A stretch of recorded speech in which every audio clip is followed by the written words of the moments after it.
Okay, isang mapagpalang araw po sa inyo mga ka-trigger at bago ko bumati at magpasalamat ay gusto ko lang munang ah, basahin ang ating content ngayon mula sa katanungan ni GC Ambal. Ang sabi niya, tanong lang ako sa iyo sir, mayroon bang 357 revolver na 8 shoot? Maganda ba at matibay, abot kaya ng 20k rounds? Kung mayroon, saan ba ito mabibili? Anong brand ba ang mga gawa nito? Okay, so marami siyang tanong dito. Una, 357 na revolver na 8 shot, matibay ba? Abot na 20k rounds. Saan ba mabibili ito? At matibay ba ito? Okay, so yan, sasagutin natin lahat yan. At bago yan ay gusto ko lang muna kayong pasalamatan dahil sa inyong pagla-like at pag-share ng ating mga videos, dahil nadagdagan naman ang ating mga subscribers. At maraming salamat din sa mga hindi nag-skip ng ads dahil nadagdagan naman yung ating revenues. Dahil ang kita ng ating YouTube channel ay itinutulong kong lahat, kulang na kulang pa ang kita ng ating YouTube channel. Dahil ang ating tinutulungan ay 6 na estudyante na anak ng mga single parent. Kaya gumawa ko ng YouTube para matustusan ko yung ating charity works. Kaya maraming salamat sa mga hindi nag-skip ng ads. At lalo tigit maraming salamat yung nagpapadala dito sa ating GCash number. Maraming salamat sir.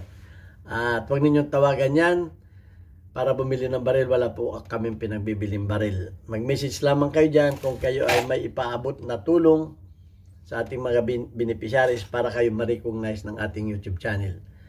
Kaya maraming salamat kay Sir Noli Peace America. Bagaman ayaw mong banggitin ang tunay mong pangalan, ako ay sumasaludo sa iyo at nagpapasalamat dahil sa iyong kabutihan ng loob na may diwa ka ng pagtulong. Sana marami pa ang gumaya sa iyo para mas marami pa tayong mga batang matulungan. Okay yan, at punta na tayo sa katanungan ni GC Ambal. Meron bang 357 revolver na i-shot? At ano ang mga brand nito? Anong brand ba ang nagawa nito? Okay, ang sagot ko dyan ay meron. Pero bago yan, dahil ang mga revolver, ang standard lamang ay merong 5 at 6. Okay, so yung 8 ay parang mahirap ng paniwalaan, lalo na kung 357 dahil magiging bulky na yan. Ibig sabihin, pagdami ng bala, paglaki na ng cylinder, paglaki na ng bilog na cylinder, so magiging bulky na yan. So medyo mahirap-hirap na yung ipang-concealed.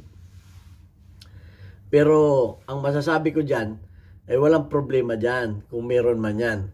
Dahil yan ay magiging panapat sa 45 caliber na standard.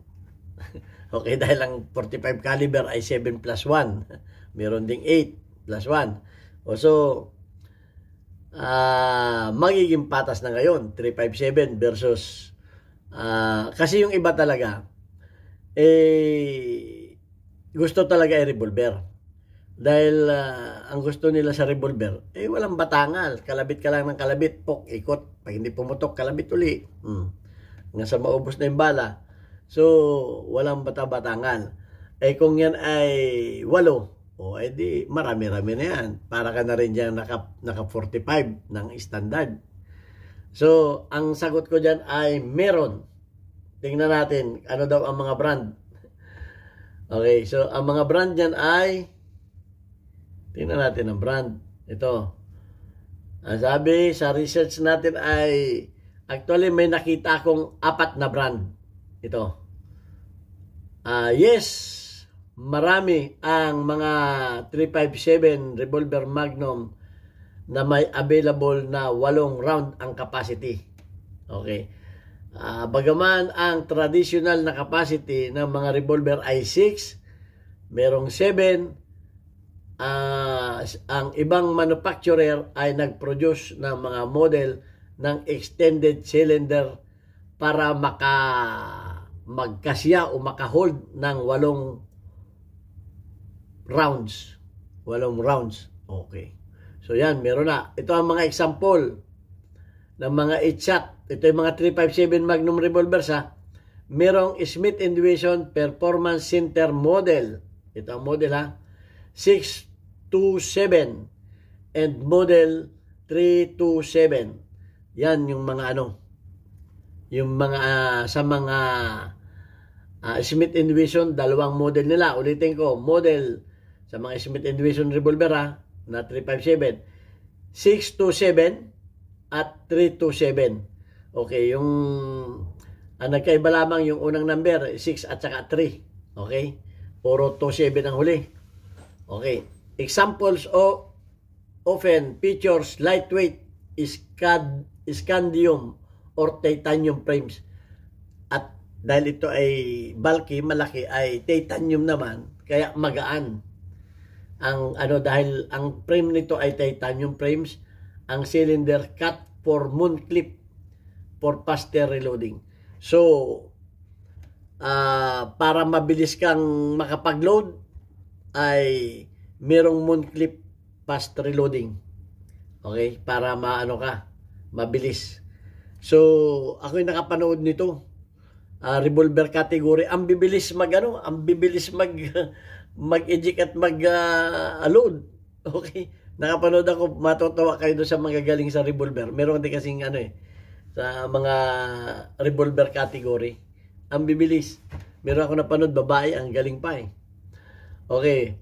Yan, merong Smith & Wesson. Meron ding Roger Red Hawk. Yan. Roger Red Hawk.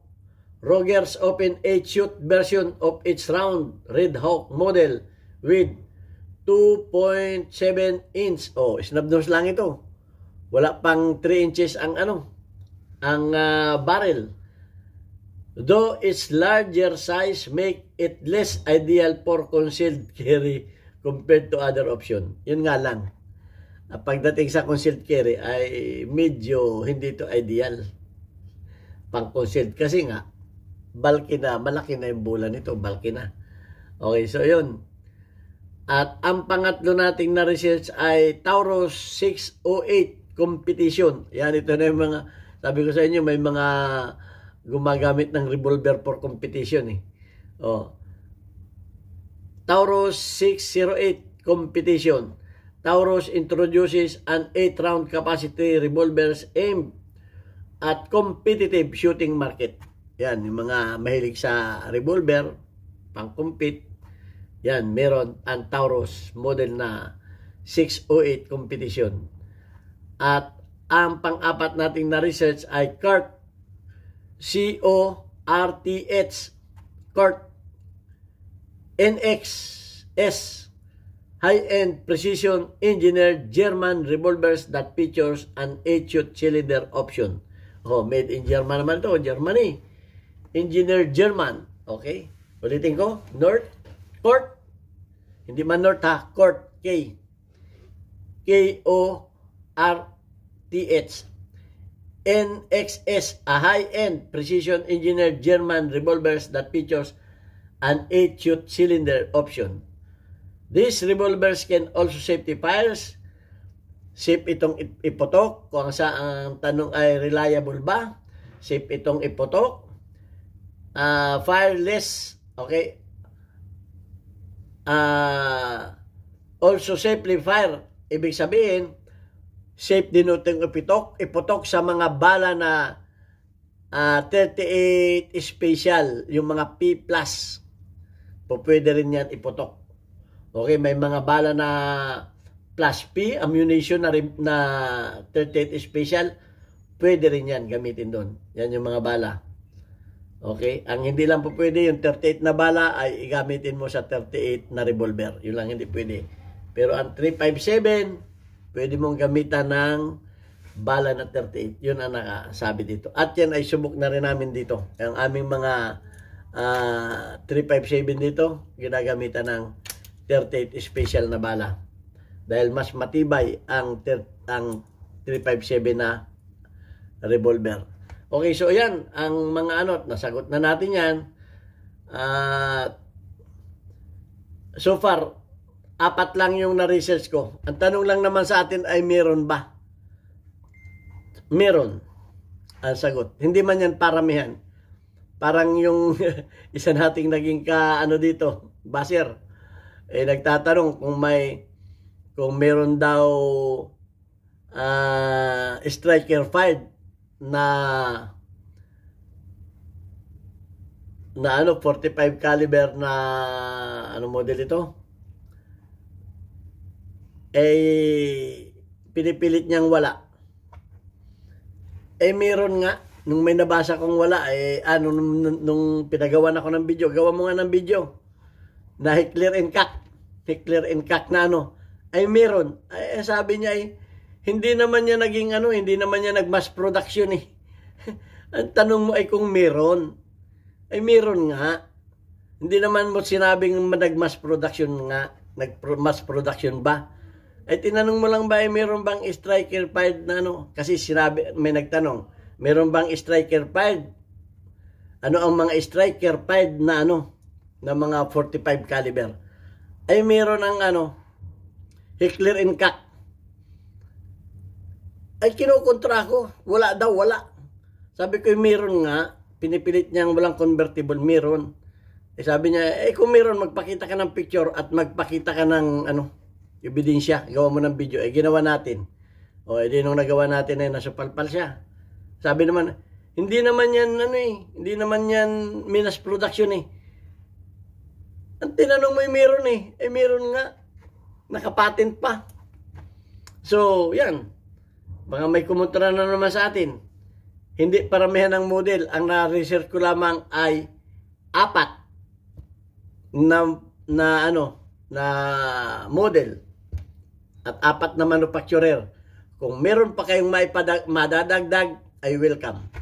Dahil di ko naman sinasabi na kompleto yung ating research. Yan lang na-research ko Okay, munti ko na makalimutan yung yung dalawa pang tanong. Kung meron bang 8 rounds na 357 kung saan mabibili? Siyempre, ito mabibili mo sa mga gun store. Yan. Sa mga gun store kayo magtanong. Maraming nagtatanong sa akin wala naman tayo pinagbibili, kaya sa gun store kayo makakabili nito. Bahala na kayo kung anong mga brand ang gusto ninyo doon sa mga pagpilian na ninyo yun. At matibay ba? Ang sabi, aabot ba ng 20k rounds? Okay. So actually, ang lifespan na may video na tayo nito, ang lifespan ng mga baril ay bago magkaroon ng major repair ay 30k. Dapat umabot yan ng 30k. Naku, marami-rami yun. Baka hindi na ninyo kayang ubusin yun. Maliban lang kung kayo ay sumasali sa kompetisyon. Kasi, ang talagang factor ng pagiging matibay ng baril ay maintenance. Ngayon kung kayo pabaya, putok kayo ng putok, hindi naman kayo naglilinis. Yung baril niyan, puro residue na. Lalo kung pumuputok kayo ng mga reload. Tapos sasabihin ninyo, sir, bakit hindi lumabas yung bala? Yung malimit na tanong sa atin. Kasi nga, tamad kayo maglinis. Tamad kayo dapat kasi ang baril, basta ginamit mo yan, linisin mo yan kasi may mga powder yan may mga residue dyan Umaabot nga sa ating kamay ang ng mga residue niyan So, dapat yan, laging malinis. Pag ginamit mo yan, iswab mo yan, linisan mo yan, isprayan mo yan ng WD-40, tapos may video na tayo ng paglinis dyan para matuyo. Balutin lang ninyo ng ng tissue. Sisip-sipin na yan yung mga yung mga excess na mga kung ano man ang pinalinis ninyo yan, kung gaas, at ang importante dyan, lubrication. Kaya nga, itong mga gunsmith ko, itong mga instructor ko dito, pagka may nasirang baril, titingnan ko kaagad. Nako, walang langis. Paano hindi masisira yan? Ginagamit ninyo dyan sa range. Walang langis. Ang revolver kasi, puro moving parts ang nasa loob niyan. Puro moving parts yan. May mga kanya-kanyang timing yan dyan. Gumagalaw ang mga parts niyan dyan. Siyempre, pag yan ay hindi man well lubricated, tuyong-tuyo yan, siyempre, magkakamiron yan dyan. Magkakamiron yan ng mga wear and tear hanggang sa madaling masira. So, kahit anong bagay, na lalo yung mga machine, ang baril kasi, nakalinya sa mga machine yan Kaya nga may mga machine pistol pa tinatawag. dapat yan may langis kasi mga moving parts yan eh. Alam naman natin ang langis, yan ay nag-ano ng friction, yung mga moving parts, yan ang nag-ano. So, ang number 1 talaga dyan ay linis at saka maintenance. Aabot yan ng 20K o mahigit pa. May video tayo niyan sa mga revolver, panoorin niyo. Yung iba nga, umaabot pa ng 100 rounds eh. May video tayo niyan. So, ang factor talaga ng pagiging matibay ay cleanliness. Ang sabi nga ay cleanliness is not next to godliness. Ano mang bagay na hindi nililinis ay madaling masira. Yun lamang. Kaya nga tayo araw-araw ay naliligo eh. Para hindi tayo magad masira. So yan. Shout out sa ating mga community spotlight. Basahin lang natin yung ating community spotlight ngayon. Bago kong makalimutan. Ito ang ating, yung ating most engaged audience, including, okay, weekly highlights of your most engaged audience members, including your top commenters. Okay, shout out kay Milo Maranan, meron kang 62 engagement. Shout out kay Nueva Prepare, meron kang 29 engagement. Shout out kay Nelson Mariano, meron kang 46 engagement. Shout out kay Pinoy Airguns, meron kang 2 engagement. Shout out kay Ragferns, meron kang 100 plus. Perfect ang engagement. Maraming salamat sa iyo. At shout out sa ating mga kababayan sa Pinamalayan Oriental Mindoro. Yung mga kababayan ko.